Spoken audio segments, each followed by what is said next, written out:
For some time now it has been my wont to wander aimlessly through the night, pondering upon its profundities. Although the darkness obnubilates many secrets, the stars have been reputed since the bygone era of the Sumerians as cynosures of the spirit. It was the stars in the medieval and Renaissance era that decided if princes would go to war. It was upon shooting stars that we make our wishes known. Simply put, the stars inspire within us a celestial wonder. Sublime. I feel not greater vindication in this fact than my own experience gazing upon the infinite bejeweled heavens above. Thus, it was on one of these ruminating nights, when I left my house to saunter around.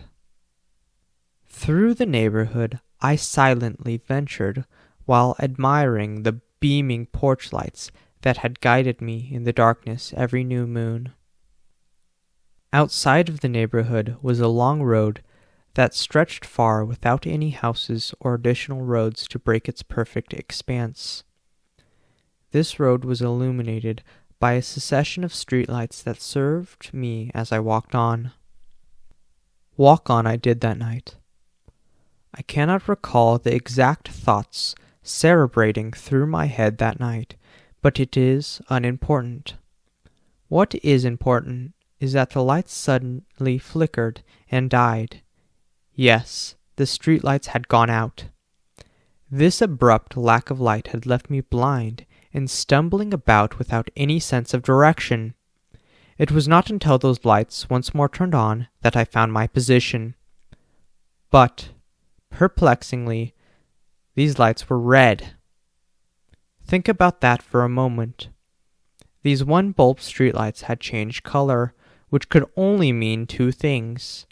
That, in the time the lights were out, someone either changed the bulbs to crimson ones, or covered them in a scarlet translucent film. I, understandably, was flummoxed on the matter.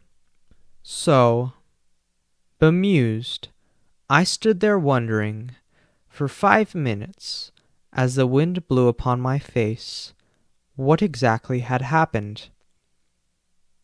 I would have probably stood there a good half-hour trying to get to the bottom of the matter, if not for a sudden, boisterous gale and eerie void-like ambience that resounded through the area. This sudden change in the atmosphere engendered within me a shuddering presentiment of consternation. I have read before that a certain inaudible frequency can actuate such an effect.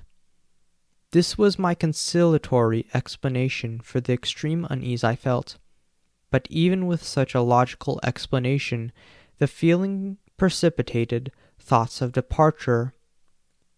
I wanted to go home. Yet my pride would not have me quailing before some strange sounds in the night, sounds that I could not even properly perceive. Thus, working against my instincts, I wandered forth on the road under that blood-red glow.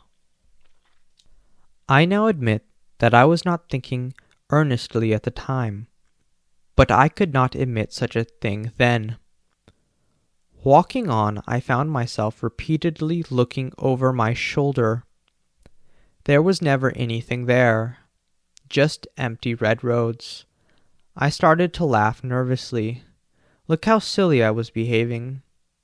I think some of my nervous energy was released through the laughter, as I was soon able to gain composure. But this did not last long, as my surroundings grew more unfamiliar.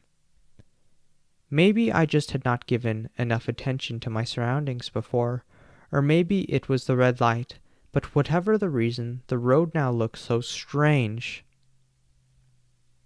Along the way, signs started popping up where they should not have been.